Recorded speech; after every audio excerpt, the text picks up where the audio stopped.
Welcome to TV Africa News. Thank you so much for joining us and always being part of us. This is Africa Today. My name is Nahaba Kajur, but first are the headlines. Fair elections will solve Sudan problems, says President Yoweri Kaguta Museveni. FDC urges government to exempt essential commodities from taxes. And Uganda commits to increasing coffee exports to China. In our sports today, Oduparaka urged Mara City to jump out of relegation red zone. Once again, thank you so much for joining us. We start with one of our top stories. Now, President Yoweri Kaguta Museveni has said fair elections where political actors rely on numbers and non-tribes forces them to form alliances to get the numbers and helps them bring unity. Now, he said this during civil wars, tribal wars sometimes occur. President Yoweri Museveni was on Thursday holding bilateral talks with General Abdel Fattah Abdurrahman al-Burhan, the chairman of the Transitional Sovereignty Council of the Republic of the Sudan. General Abdel Fattah al-Burhan was in Uganda on a one-day official visit at the invitation of President Yoweri Kaguta Museveni. He was accompanied by a high-level delegation of ministers and other senior government officials. On the bilateral relationship, President Museveni said the best thing is for the Joint Permanent Commission to meet and agree on what to do to improve trade between the two countries. They agreed to reactivate the meetings of the Joint Ministerial Commission and Joint Political Consultative Committee and directed the ministers responsible for foreign affairs to convene the 7th session of the Joint Ministerial Commission and the 5th session of the Joint Political Consultations Committee as soon as possible, with the view to taking stock of and exploring new areas of cooperation between the two countries and ensure the implementation of all outstanding decisions, agreements, and memorandum of understandings.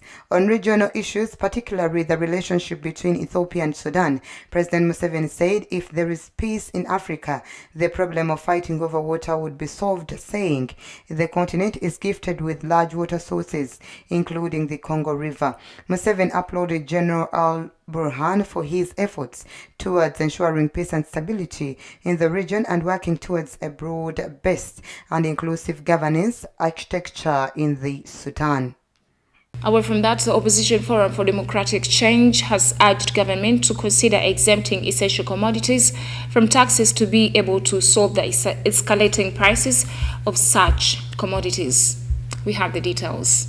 Speaking to journalists at their party headquarters in Najanankumbi, the FDC party spokesperson Ibrahim Semujunganda said the lives of Ugandans were so much battered by numerous COVID lockdowns and have now been made even worse by escalating prices of commodities such as sugar, soap, cooking oil, and fuel. Therefore, exempting these commodities from taxes would help ease the situation. On the other hand, the FDC has asked government to compensate victims of insecurity in Teso sub-region, where numerous murders and theft of cattle and other domestic animals has been happening since the month of January. The prices of basic commodities such as cooking oil, rice, sugar, bread, milk, and other items have risen sharply in recent weeks, making them growingly unaffordable to the poor.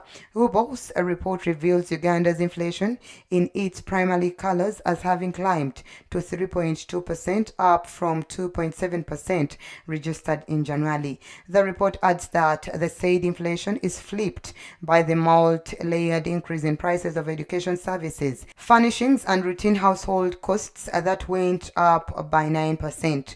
The UBOS report also states that the restaurants and accommodation services went up by 3.2%, clothing and footwear 2.5%, transport 0.6%, personal care, social protection, and miscellaneous goods by 4.6%.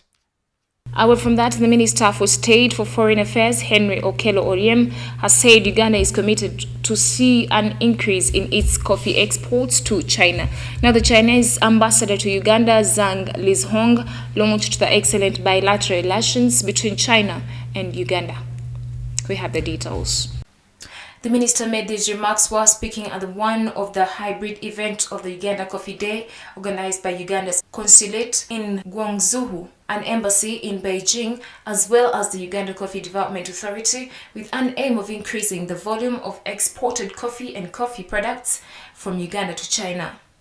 The event, which took place simultaneously in Guangzhou at Guangzhou Ginger Coffee and Beverages Market, one of the largest coffee markets in southern China, and UCDA offices in Kampala, featured a coffee cupping and tasting of the latest harvest of coffee samples of both Robusta and Arabica coffee. The minister commended the efforts of Uganda's consulate in Guangzhou and embassy in Beijing for convening the event that is in fulfillment of the ministry's deliberate policy to pursue economic and commercial diplomacy in a bid to strengthen bilateral trade with China. Oriem informed his audience that President Museveni directed Uganda Coffee Development Authority to accelerate the coffee production from 3.5 million 60 kg bags to 20 million by 2025.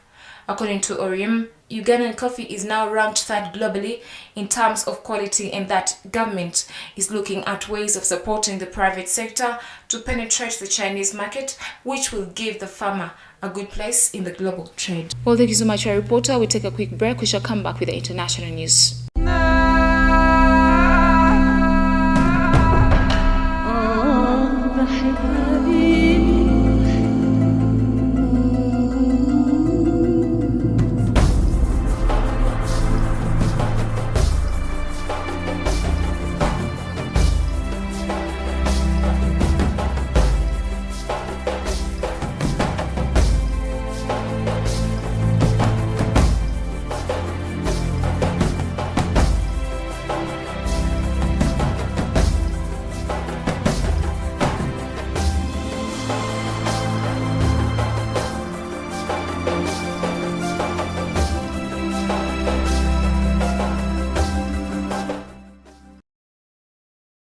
Welcome back from the break. You're still watching TV Africa, the right to know. In international news today, Rwandan Prime Minister Edouard Ngirente announced that the country will have to reduce its dependency on Russian wheat. Now, the announcement was made on Wednesday during a press conference held in the capital, Kigali. Rwandan Prime Minister Eduardo Ngirente said that the country would have to prepare for higher prices as a consequence of the conflict in Ukraine. Eduardo Ngirente said that the 64% of the wheat they use in Rwanda comes from Russia, although they import it through Tanzania. He added that they are trying to diversify the resources by finding alternative sources since there is wheat coming from other countries. The Prime Minister added that the country was already exploring other sources of wheat, as well as partner countries such as France. The Prime Minister announced that French investors are expected to come to Rwanda to explore the different fields of investment. The visit of the Rwandan Chief of Defense Staff to Paris, according to the Prime Minister, falls within the framework of the normalization of diplomatic relations. A Rwandan military delegation is currently visiting France, the first visit in 25 years, in a bid to normalize diplomatic relations between the two countries. Moving on, in our international news, in the 98-minute horror film, director Mariam Diallo tells the story of two African-American women going through disturbing experiences at the predominantly white university. Now, Master is the latest release in a string of horror movies exploring the reality of racism in the United States. In the 98-minute film, Senegalese-American director Mariama Diallo tells the story of two African-American women going through disturbing experiences at a predominantly white university. Telling a story from a different vantage point is one of the things that got award-winning actress Regina Hall on this project. Regina Hall said that she thought that the genius of storytelling is not to change the reality or to make a fake Ivy League institution institutions that's like all black, but rather is to take a real institution and show the experience of that institution through the lens of the first black master and a black student with so much hope. In the movie, young actress Zoe Rennie is Jasmine Moll, a French man whose dome is rumored to be haunted. The Residence Hall Dean Gail Bishop is played by Regina Hall, who finds herself entangled in the issue. The film director has drawn from different experiences to write the storyline. To do justice and service to that experience to myself and to my younger self, my high school self going into college, and to do justice to Zoe and Zoe's own experience and Regina to all of us. The movie will premiere in selected theaters on March 18th and is released by Amazon Studios. It has already been nominated at the 2022 Sundance Film Festival. Thank you so much, our reporter. Now moving on, the president of Guinea-Bissau said on Wednesday that the Guinean state is still standing and that he remains firm in his post. The president's speech delivered on Thursday takes place after the attempted coup on the 1st of February. During his speech, the president of Guinea-Bissau, Omaro Embalo, denounced the preparators of the coup. The president said that they wanted to provoke political chaos and thus condemn Guinea-Bissau to another cycle of political instability and destruction of development expectations. The president of the republic said that the president whom the Guinean people freely and democratically elected remains firmly in his post. Omaro Embalo also announced that the attempted coup resulted in 12 deaths. The speech also marked the start of judicial year in the country. The president of the Supreme Court reaffirmed the court's independence.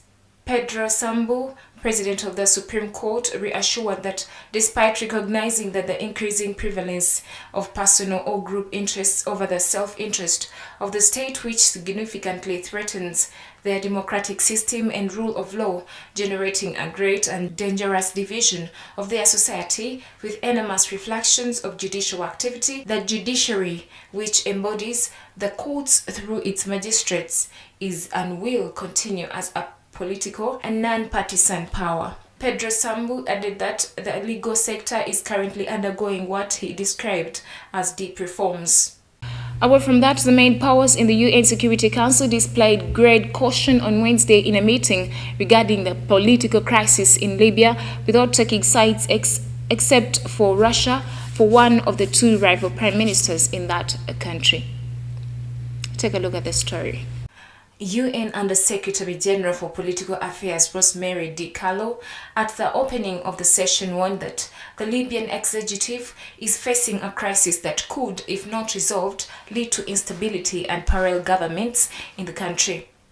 She said, praising the work of the UN Chief Special Advisor, the American Stephanie Williams, that the UN is making considerable efforts to resolve this crisis in order to agree on a constitutional basis for holding elections as soon as possible.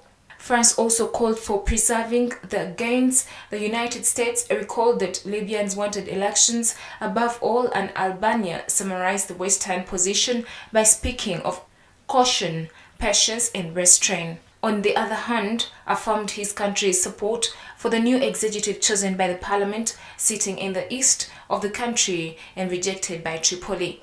While the Security Council must extend the UN political mission in Libya at the end of April, a deadline that coincides with the end of a renewable contract for Stephanie Williams, the Russian diplomat urged the appointment of a new UN envoy as soon as possible. Well, thank you so much, our reporter. We take a quick break. We shall come back with business, health, and sports.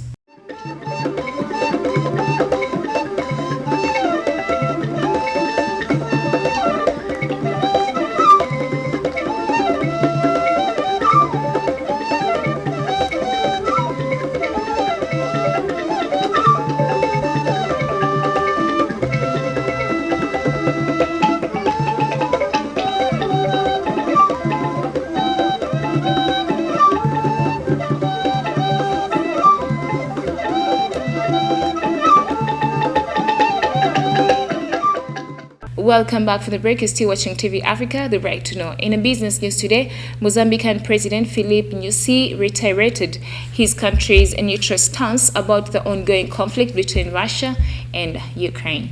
Mozambican President Filipe Nyusi welcomed his Portuguese counterpart on Thursday and discussed business and military cooperation between the two countries. President Filipe Nyusi will host President Marcelo Rebelo de Sousa during his 3-day visit to the southern African countries. President Nyusi reiterated his country's neutral stance. President Nyusi said that Mozambique doesn't support war and is in favor of dialogue, and they believe a resolution of the conflict is at hand because important steps towards dialogue have already been made. He added that Mozambique will never say that war is a good thing and emphasized that no one should kill another person and called for any possible means to avoid reaching such extremities and promised to continue encouraging dialogue. Contrary to Portugal, Mozambique is one of the 35 countries which abstained from voting on a UN resolution demanding Russia to halt its invasion and withdraw forces. Despite negotiations, Ukraine and Russia are yet to reach a ceasefire.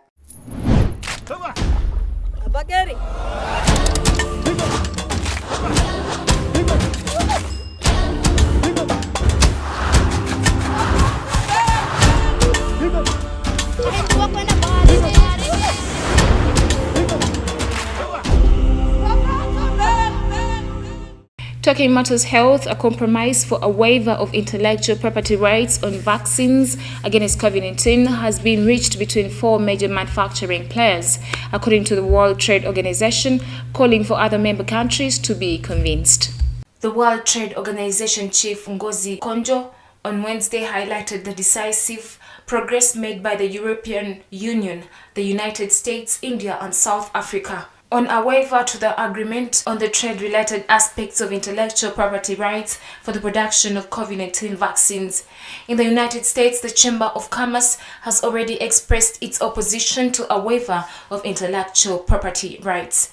The technical agreement must now be confirmed at the political level, according to the entourage of the French Minister Delegate for Foreign Trade, Franck Riester. According to the same source, of compromise on the table would only be applicable to developing countries and only to those representing less than 10% of annual world exports of vaccines against COVID-19, including the factor China. The compromise does not aim to dismantle the current intellectual property system, but to facilitate the granting of compulsory licenses in the face of COVID-19 pandemic, but also for future health crises. Under the WTO agreements, a compulsory license exists, making it possible for public authorities to use a patent without the authorization of its holder, a system that provides for compensation to the group at its origin.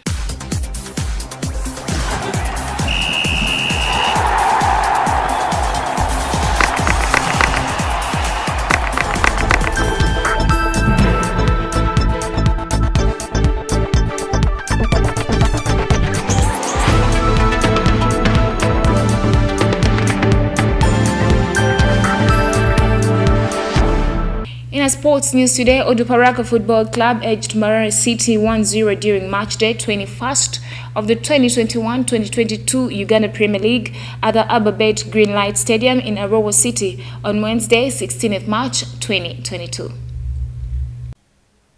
Captain Mohamed Jagason Shaban scored the all-important goal on the evening in the third added minute of the first half, connecting home a free kick by Mansour Safi. Mbarara City had a goal scored for Henry Musisi, disallowed after offside call in the opening stanza. This was the 5th victory for the Caterpillars, as they now get to 21 points from 21 matches, same as Busoga United, who lost 2-0 on the road to Vipers at the St. Mary Stadium, Chitende. Mbarara City's woes this season continued with a 12th defeat in 21 matches, remaining on 17 points, second from bottom. Toro United, who visit Bull on Friday, 18th March 2022, is rock bottom with 12 points.